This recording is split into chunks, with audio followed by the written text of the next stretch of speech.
Здравейте, аз съм Красимир Ангелов от hancon.info. Този урок ще ви покажа как да си направите проста темплейтна система. Може да изглежда проста, но в някои случаи ще се окаже доста мощна. Да започваме. Ще създадем мои стари работи. Създадем един проект, който ще го кръстим темплейт.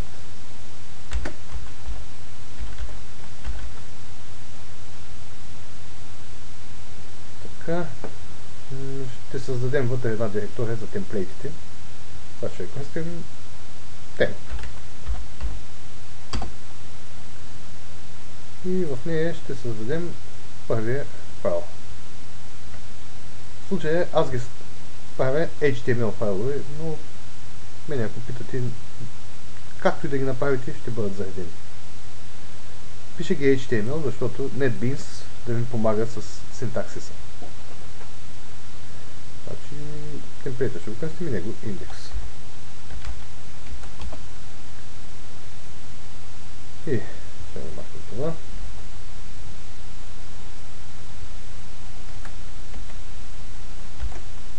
Да си подплатим нещата.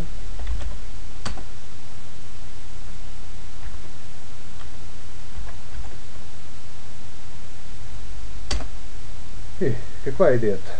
Създаваме един файл, който е най-обикновен текстов файл с PHP, го присвояваме на един стринг, на един низ, променяме точно определени места и го изобразяваме. Ето как става на мен.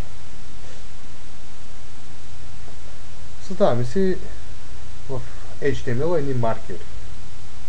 Не знам дали така се казват, аз така им казвам. Правя ги с фигурни скобички, за да се различават от синтаксиса на HTML. В случая това е title, значи това е нашето заглавие. Пиша си ги с главни букви, за да се виждат отдалеч. Да знам къде са ми маркерите. В този div ще сложим някакво съдържание. Съдържание дълга дума, на английски контент.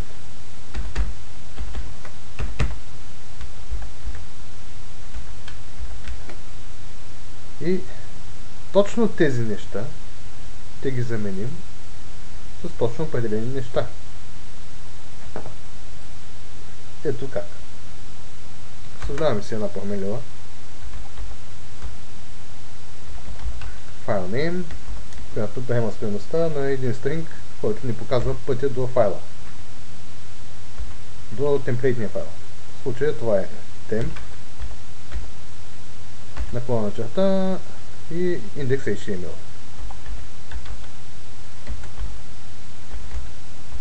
Не пише много бързо, но текст има недостатъци. След като го присвоим, ще го отворим с функцията fopen. String файл. Казвам надолу, че string останало ми още като съм писал на Basic, като малък. Fopen. Тая функция приема два параметъра. Да бяха представил поне. Едната е в случая файл name, както тук сме го написали, пътя до файла и за какво ще бъде отворен файла. В случая за четене. И създаваме си променливата контент. Тук ще бъде съдържанието, която ще приеме стойността на файла, прочетения файл, с функцията fRead.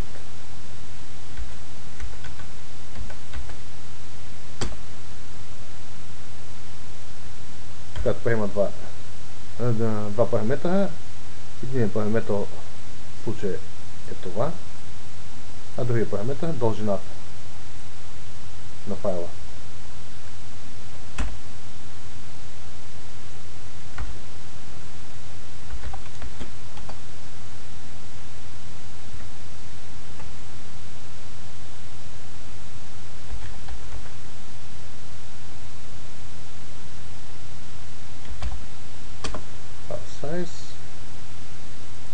че пак файл не е доста съвпадение. И започваме да маркираме тъй наречените маркери и да им задаваме стойности. Не го пиша пак на него. String content приема стойността на... Значи така, тук сме присвоили цялото съдържание на този файл е тази променлива. Като най-обикновен string. И много ясно, като искаме да променим нещо в някой string, вземем точно определено нещо с функцията string replace str replace. И в случая какво търсим? Търсим маркера, който в момента това е заглавие, което ще го заменим с друг стринг. Примерно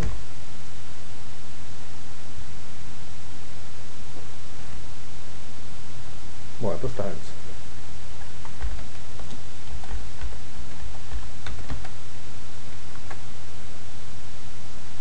И какво ще променим? Ще променим съдържанието.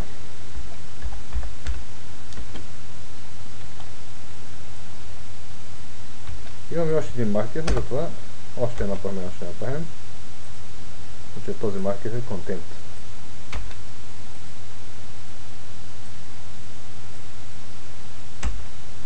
Него ще го заменим с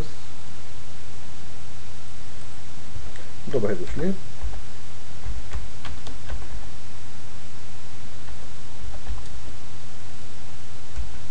Моята страница.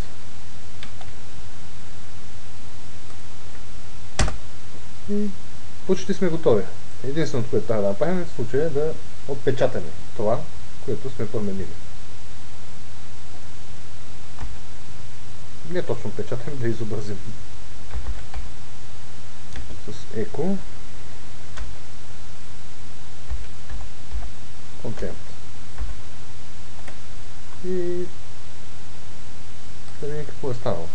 Какъв е резултат. Отворим резултата. Момент.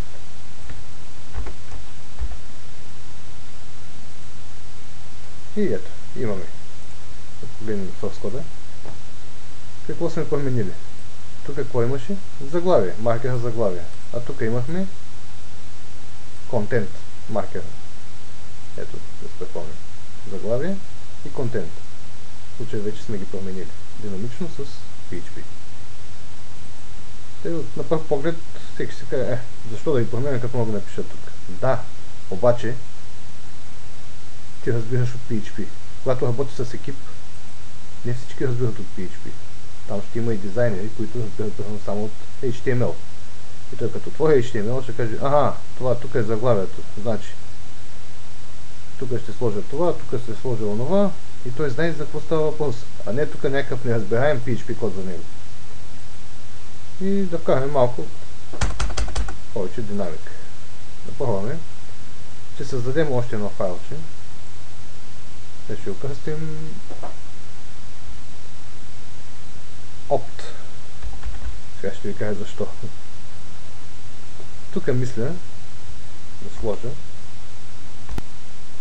тъй нареченото падащо меню. Select.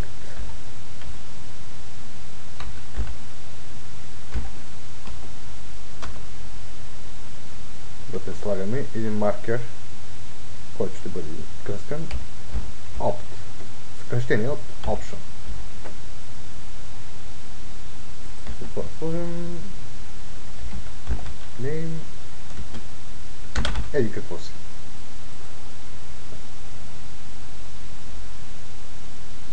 И какво правим тук сега?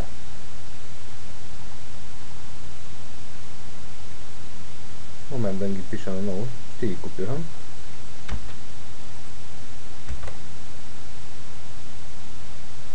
Зареждаме файла opt. Ползваме същите промени, защото така иначе те после се презаписват на нас. Не трябва крайния резултат.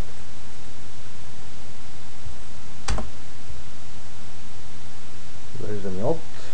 Тук имаме само един маркер. Това да ще махнем.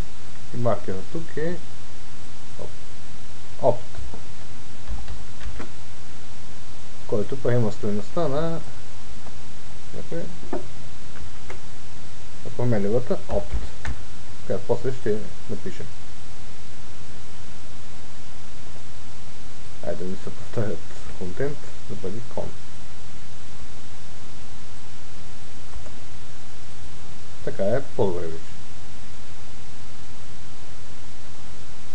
Отваряме този HTML и сме решили под съдържанието, под маркера контент да сложим едно падащо меню. Ще го кръстим Opt. Тъй сме почнали да ползваме този код, да го ползваме до край. И каква е идеята? Това нещо тук да дойде тук.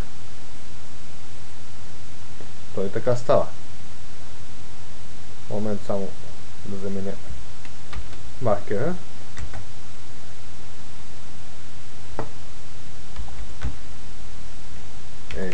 Главно го къде? И случаят тук е con.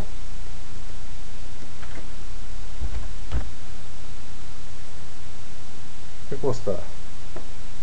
Точно това направихме. Заменихме този Opt с този целият код. Обаче тук имаме още един маркер. Вече този маркер,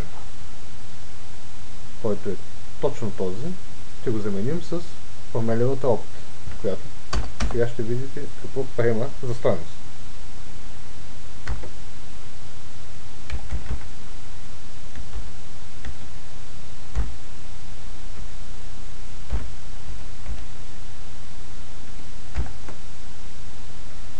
Option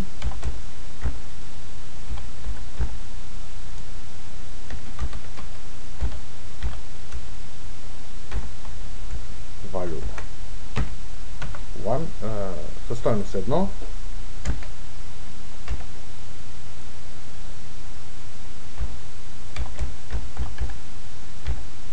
затваряме тага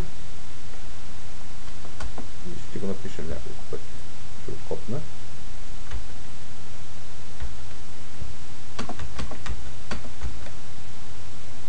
Но може да направим с цикъл, но не ми се пише. 3, 4, 5. И да видим какво съм направил. Да, Option без форм стане. Пак се изобрази, но ще губи смисъл. Сложим една форма. Не в истинския смисъл на думата.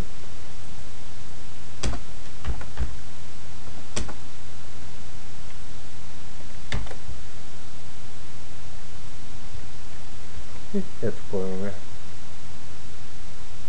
като код. Заменено е заглавието, както видяхме преди това. Заменено е съдържанието контент и на място на Opt имаме този код. По-точно е този. Да видим какво ще покаже. Ще съм направил. Дали, как ще съм направил? Не съм сложил никакво съдържание в опшените.